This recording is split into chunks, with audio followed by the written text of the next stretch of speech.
to our channel. We are Inspired Youth. Today I have our panelists that joined us the week before, and we're very sorry that we didn't get to upload a video last week, but here it is. Please introduce yourself. I'm Kosnom Samathe. I'm Chipwamiti Daniel. And I am Ashtad Skada. It's nice to meet you guys. So, I told you guys last episode that we had an exciting book that we're going to read together. And now we've embarked on a beautiful journey in the book called Letters to Young Lovers. So guys, ngatimbotaure chitsauro chinongoti I love you. Mashoka yaka anospaga kumva chimbonyatsondudza Jessica tips kuti vakanzwa kuti chii. Mashoka anozipa kana uchimaudzwa. Mashoko akadzika. But isusu streets trukumatora ari easy. Ari light. Yango kamuka kawedi kamukaya katangoti tikangosangane namazvita I love you. Wanyatsonei because unozochita. Pane umwe munhu patakati muwiki newiki rakapfuura.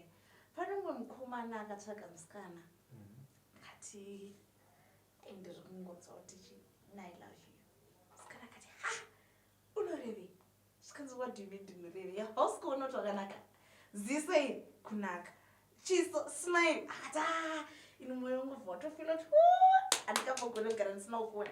Boy Anoza chiso chakutikwadza mazuva ano. Ndozvinhu zvinozoita kuti tikakuona mazvi chiso chako chichinyatsopenya. I can say I love you.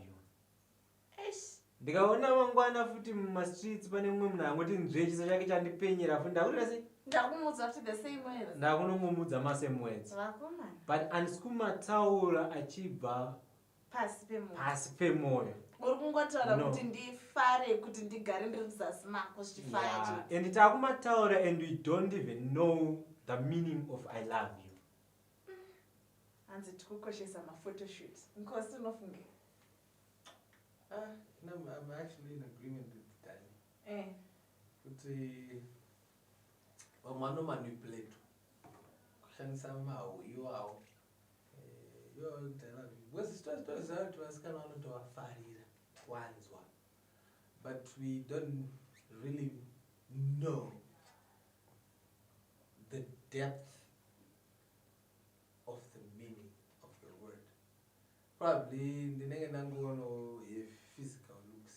It's natural. Chero Bible Adam akada chinkono bebera nanga akakutangonyo ngode temple. But I'm thinking ukanauta sa time atakatanga kudzana mavara iwawo takagara tatoashandisa time isati yaita sei isati yakwana plus takuwa abuse manje nezvinezvi mavara acho because akashanda mashure uko time isati yadi isati yakwana. Imagine wakatanga kuudzwa kuti I love you kana kuti ini ndakatanga kushandisa mavara kuti I love you ndiri form 1. Apa makore sakufamba kwaite. Apo vapedza college. Imagine ndoza ndiri kukautaka kuti avomana kubva 13 kusvika I love you. I love you. I love vana Bridget, vana Janet, vana vese atingodza I love you. Basically inozoluza value word rachona. Ukada kutaura kuti let's evaluate, right?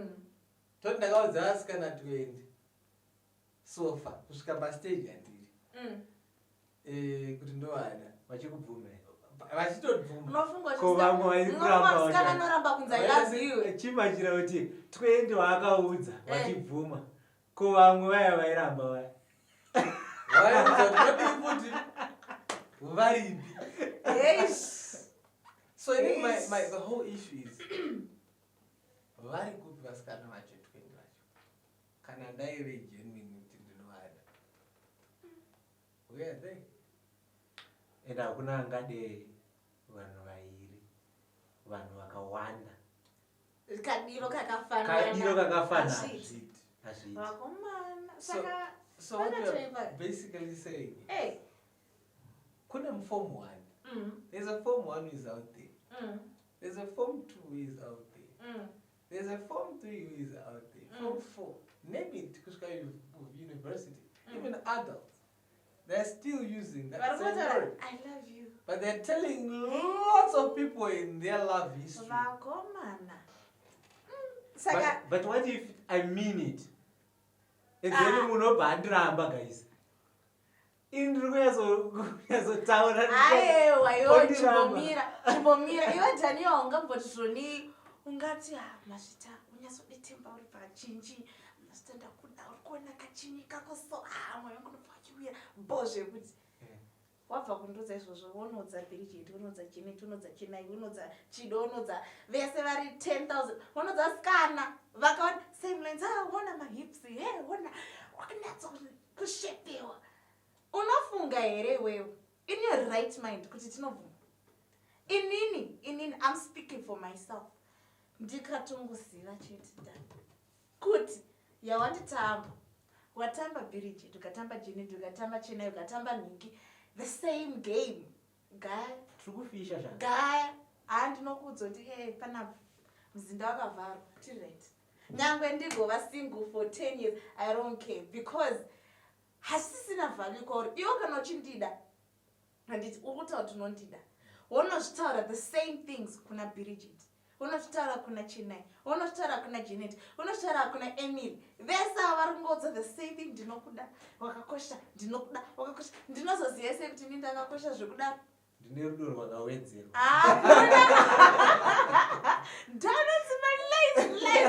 Lies alert.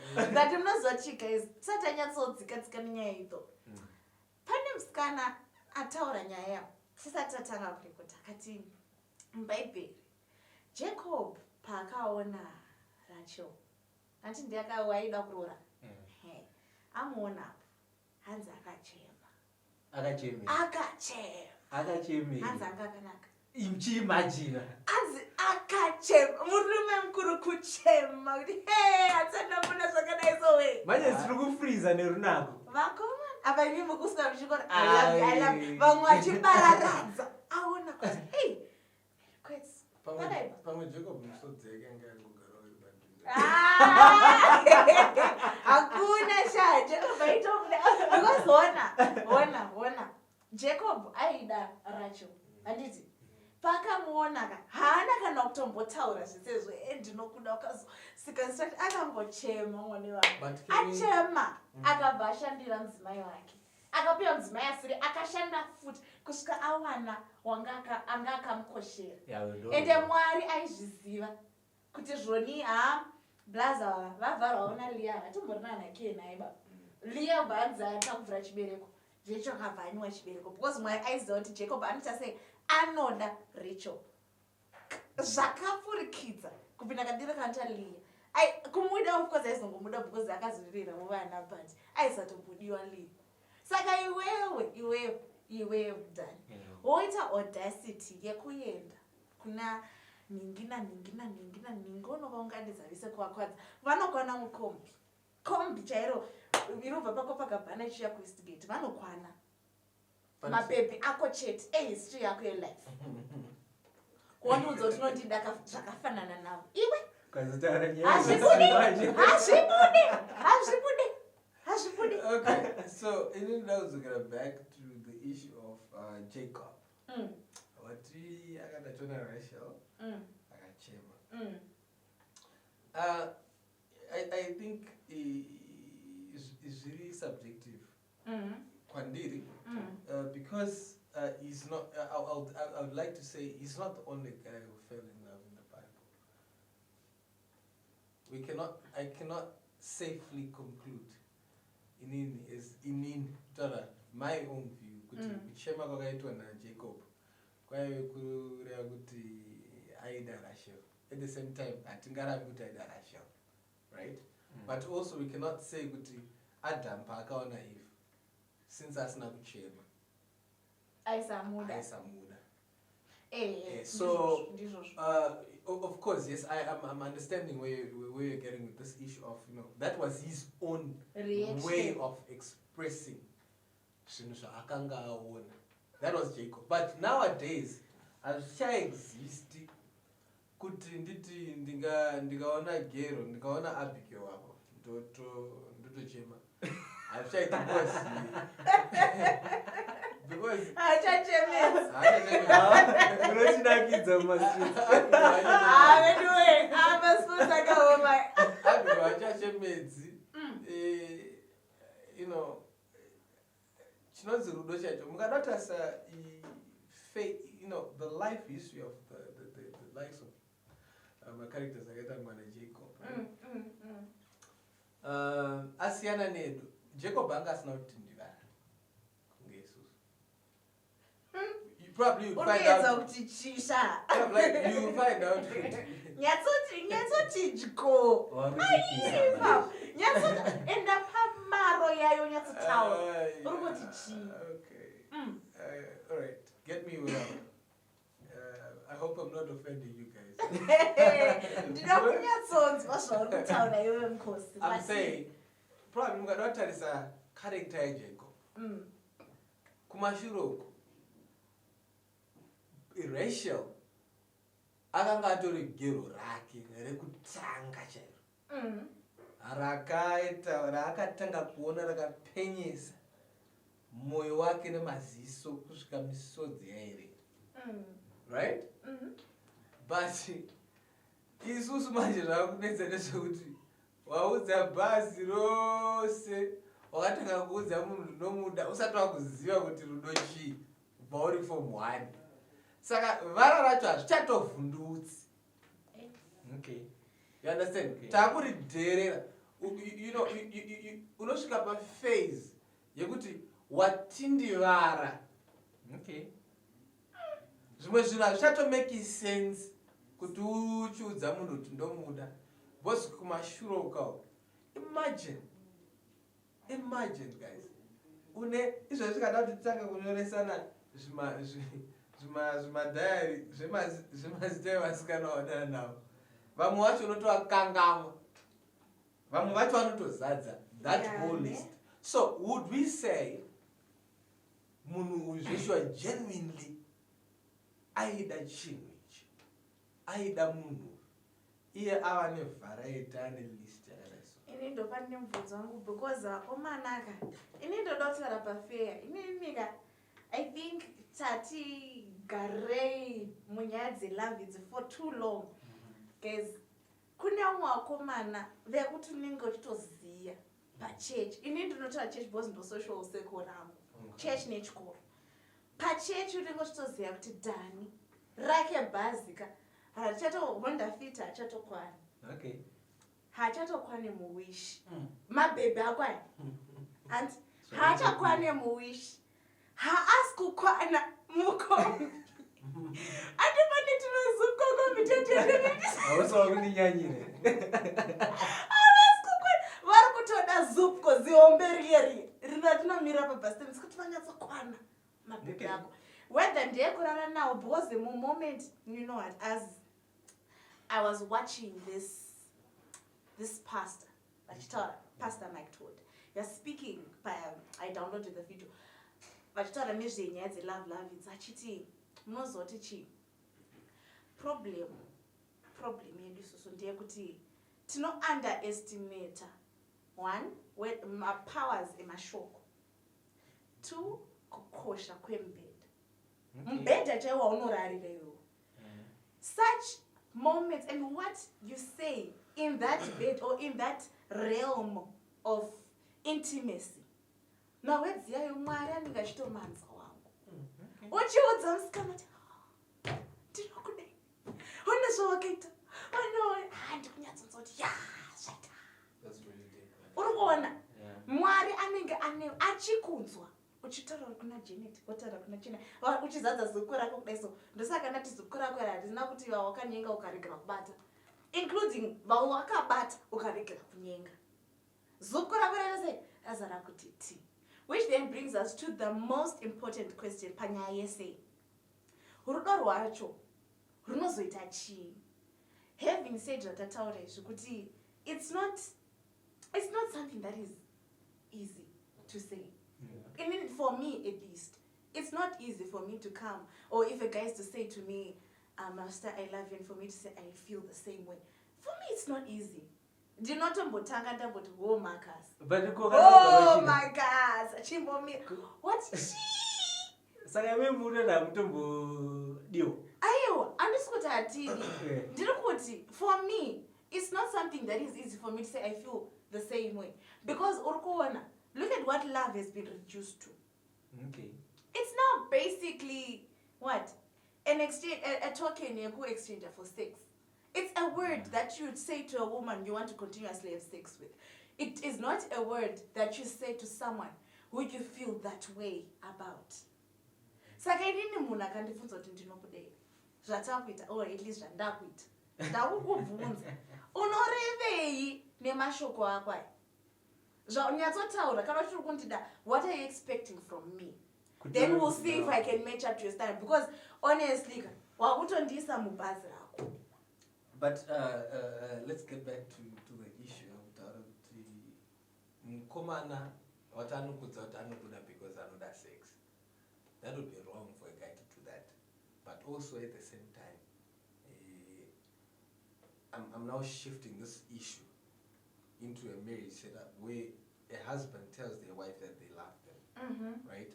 But not necessarily in a manner of asking for sex. But chero futa kadaro, it's not bad. Kuti omudza mukadzi wake kuti anomuda and whatever. That's okay. That's fine. So, yes. In any, I'm taking that issue back to Isus my youth and Sandarona to baby. And I think naturally,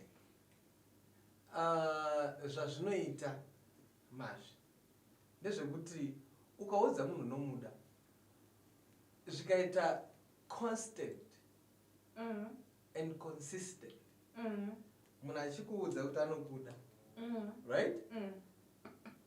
Zviri consistent, right? And achipersist as well every now and then. And muri kudanana nemfesura toti maakutodanana, eventually zvazvinoita zvikatora time yakarebesa muchiudzana per se 3-4 years. Zvazvakuita ndezvekuti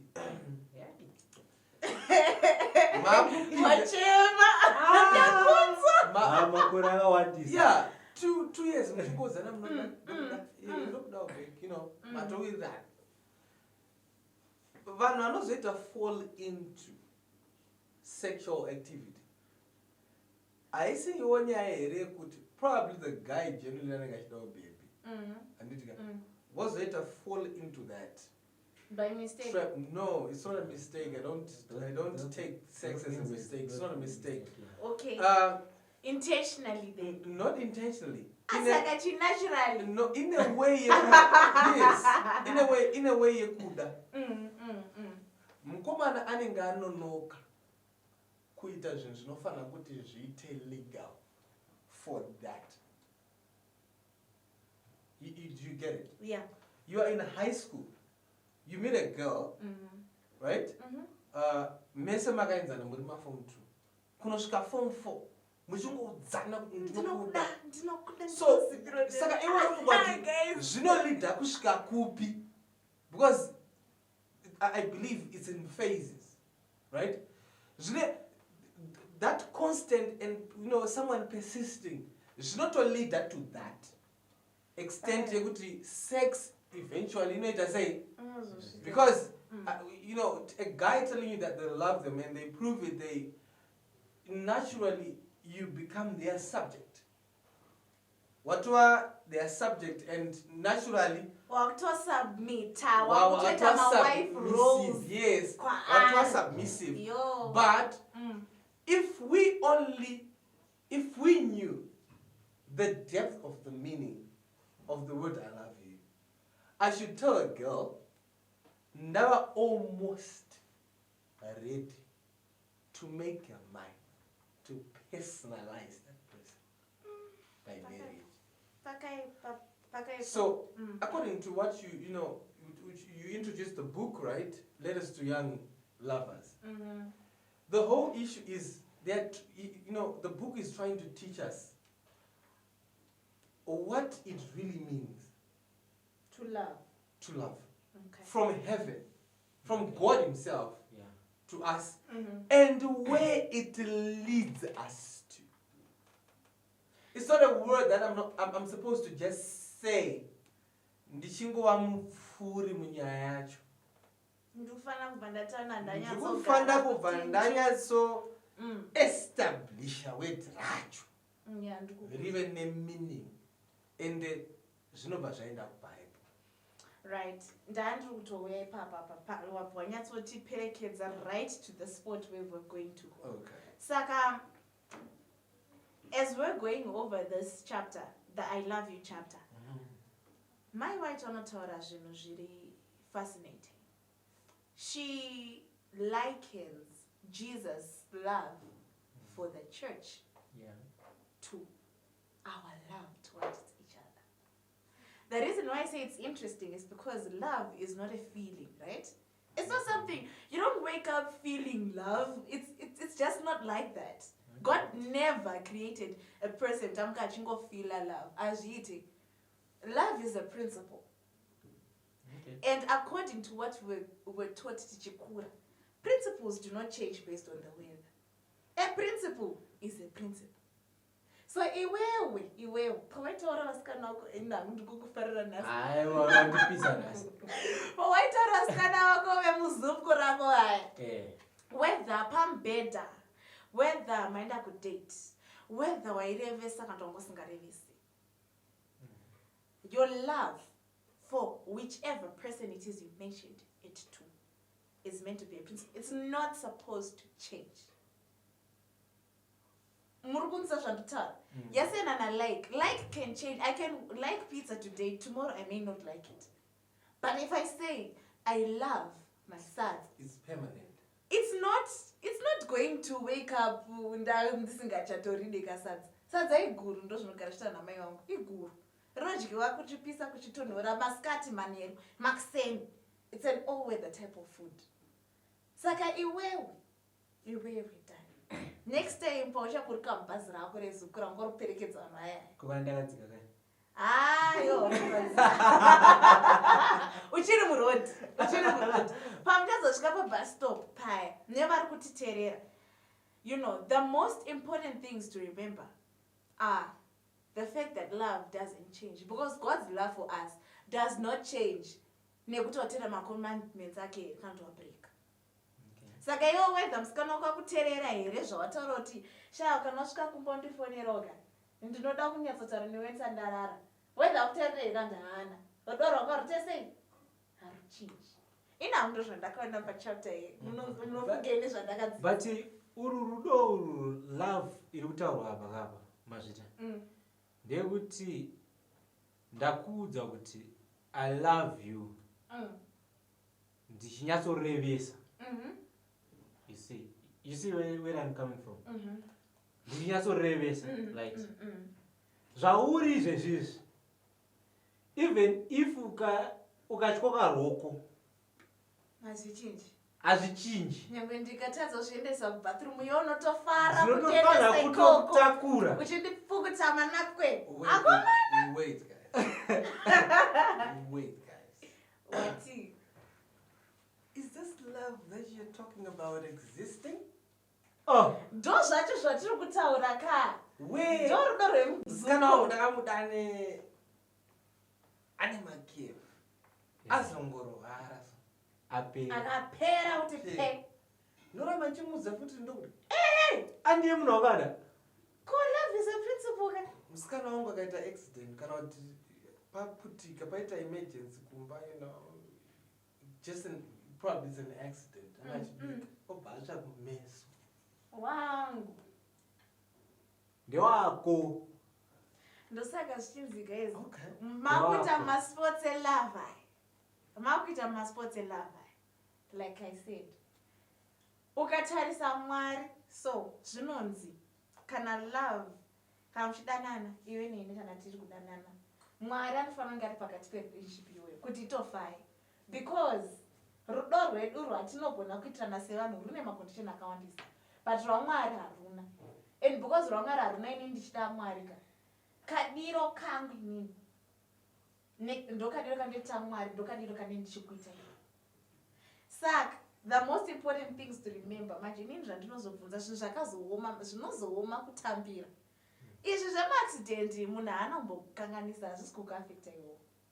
But zviri kunzi kana mamborara mese uchinyatsozoti musikana weka ndarara naye zvangu but ndoda kumuroora, ndarara naye zvangu ndakanganisa, but she's the one. Ndazotesta ndaona kuti ndiye munhu wacho. Zviri kunzi watesta iwe waona kuti ndiye wacho wandiri kudoda. Obva wanzwa kuti azofamba nanhiki, rudo rwako iwo Dani runofanira kuva rukurusa kupinda action yaitwa nemusikana. Kufamba nanhiki in terms of what unotoziva kutorara mese, ukanzwa kuti iwe nini tarara tese, wozonzwa kuti iwe uri kuprepare kundiroora, handiti uri kushanda kuti ndakutorora mazvita zvezvangu zvakutofaya. Ukazonzwa mangwana zvichinzi ndarara kana neshamwari yako kana Dani. Okay. Rudo rwako iwe runofanira kudini kuva rukuru. Rudo rwaJesu ndo rwatinogara narwo. No. Muri kuramba here? Sei muri kuramba? You know what? Pane chirungu chinositaurwa kuti you can take the donkey to the well, but you cannot force it to drink. You know what? Ina ndifarira kuti tiite sekuti tinofila kumanikidza nekuti Mwari chaiye Bhaibheri naJohn regai mweya yenyu kudii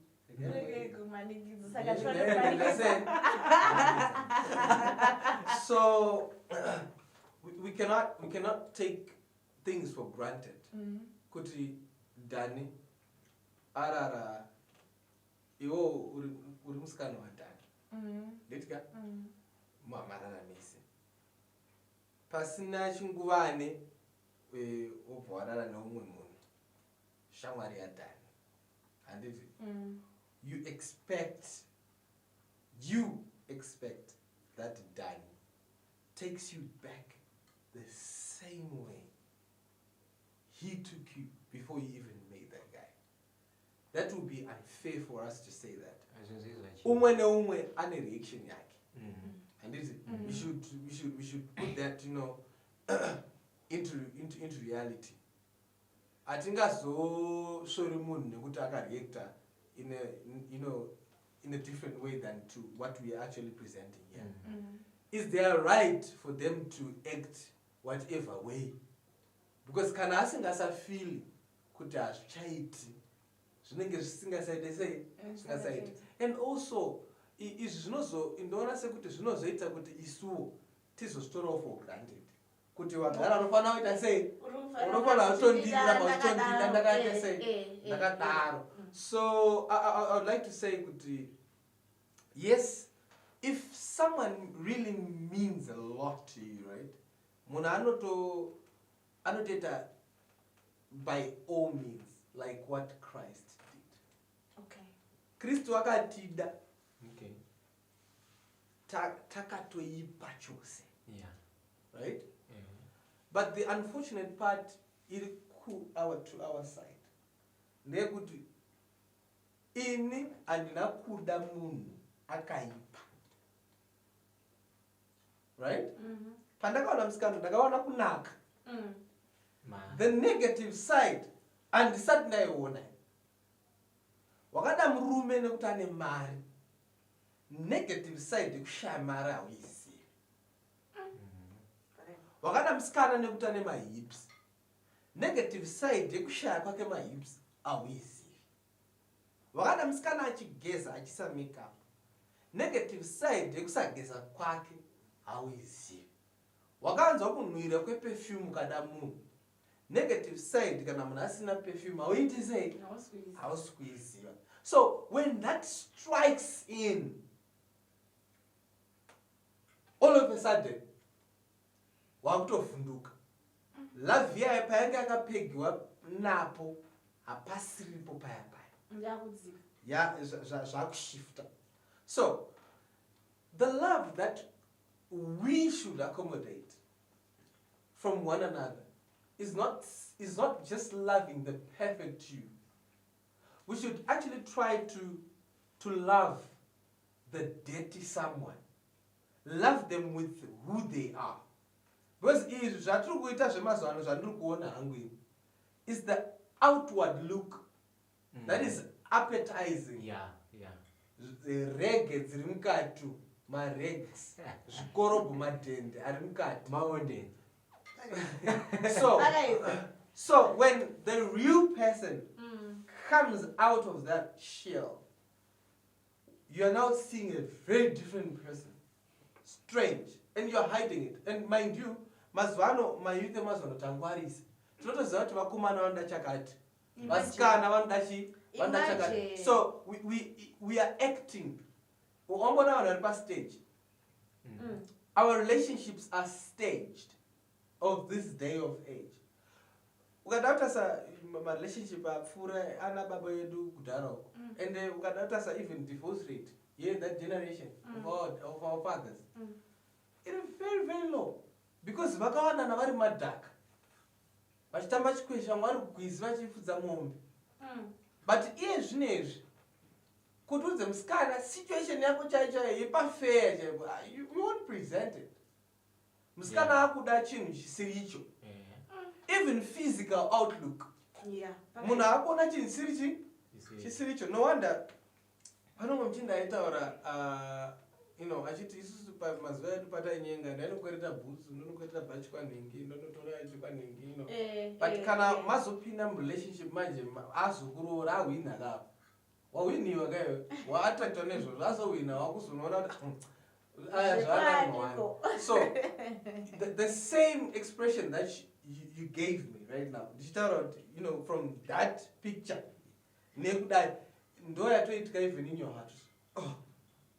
Because there was no reality in the relationship. So in this day of age, I'm thinking probably there is no reality.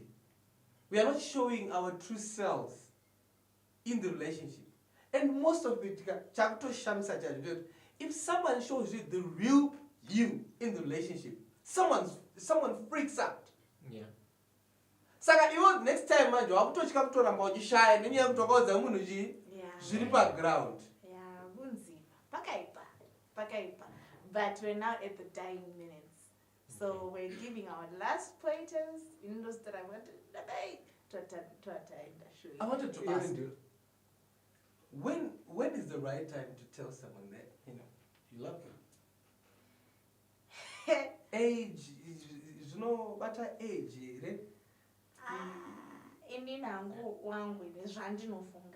Based on also what we have been researching and learning, is those words are said kana mamachu.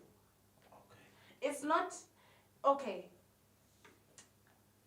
It's one thing, like I said, it's one thing to like somebody. I can call you up and say I like you, but that doesn't mean I love you. Okay. Now people are switching the two. Munamuka chikudzoti I love you, but maactero and zvaari kufarira zvacho zvaari kulava zvacho ndezvekunana like munhu kana achisvika pastage yekundiudza inini kuti I love you kwandiri inini, what it means is like what you're saying, you've literally taken your time to analyze and to understand kuti mazvita sagambege rese iri, the perks, the benefits, the disadvantages, zvese that comes to dating this person. I'm cool with it. I'm willing to put my life on the line for it. And you're cool with it, then for me, that's when you love someone. Okay. Because you can't move around saying you love a person you don't know. Just like food or just like any other thing in life, even a business. You can't say you like a product when you have not really spent time experiencing it. Musa wakunenge kune maresources ani mabusiness anosiyana. Pamusa kune maresources akawanda, nemusa kunenge kune maresources mashoma. Pese in all season, I've used it for about 5 years. I've been using this. This is a good brand. I've been using it for about 5 years. We understand to not toy it up because you have been loyal to it for 5 years and you've understood it. My difference is I. But I got to 6 months, 2 months, 3 months of 20 lava. Ajite. No. Ajite. Okay. And then I think Maria, so this is good maturity. Ndio inozopinda but the time yekuti ndokudza mazvi kuti ndokuda isusu tichiri kuchikoro ngozi you remember those words from our parents yekuti vaikuudza kuti haungadzingiriri tsuro mbiri school and love vaitanga kuti vapedze chikoro vaiziva kuti pathat time unenge uchinase uchimature uchikura uchinyatsoziva what is needed and zvauri kuda kuita iwe muupenyu hwako for you kuzoti kana wazokura uko wakuzoziva kuti but inini now I think ndakufanira kuita kuitawo someone unenge wapedza zvimwe zvese maye nowadays taungoti tiri as you said kuti tiri form 2 I love you imagine kuti ndozoudza vangani waizi ina handisitomboziva kuti upenyu hwangu uri kuenda nekupi. You see, and I wanted to say to read this verse for the previous Yanga Murumbutaria. First Corinthians chapter 13, verse 4 to 8. And love knows no limit to its endurance, no end to its trust, no fading to its hope. It can outlast anything. It is in fact the one thing that still stands when all else has fallen.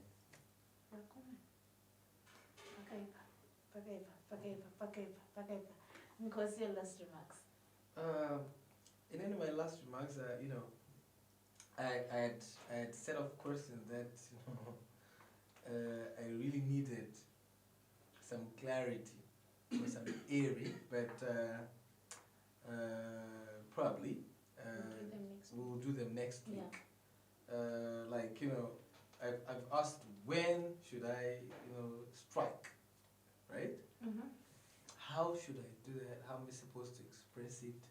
Because as far as I know, that's from my background, even the traditional aspect, the cultural aspect, there are certain ways that I use to express love.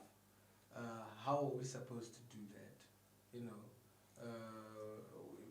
Thank God we have the Bible to also play a role in guiding it. Is it okay for Munarim Form 4 to present my roses?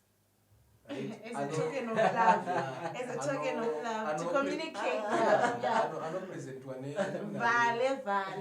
Never are married. Business. Is it okay for Form 6 could I take a partner dress? Such things. Because you find out your hold as it will be leverage to you. If I buy you shoes, I know you can't afford to buy shoes, right? I know someone cannot afford to buy something nice or even probably not try advantage. You could my parents are just in that kwanisa. And I buy you shoes, I dress you up. I'm holding you as leverage. Is that not good word? Because automatically it means good in him. Anything chirukuya. So those are some of the questions that I was going to ask during our discussion. But anyway, yeah, You're good. Yeah, I'm good. We'll definitely answer your questions next week. And my last remarks to you guys before we close is 1 Corinthians chapter 6 verse 19. it says that, don't you know that your body is the temple of the Holy Spirit? Which actually means that God lives in the inside of us. And because he does, that means he's there always. He doesn't leave. And because he doesn't leave, that means he's there listening to you saying to that girl or you saying to that boy, you love them. And he knows, obviously, because he's God, he knows if you're saying it because you mean it or if you don't. Saka, whatever we say in the intimate moments akaoma kumana, because ndo anopa munhu flashback. But later on up, whether perfume, they can, it literally plays instantaneously. Panongoita a small reminder, you could punish a campo. So those are the most dangerous moments and the moments that we need to, look out for. So guys, thank you so much for joining us. Please watch us again next week. Don't forget to like, subscribe, and share. Bye!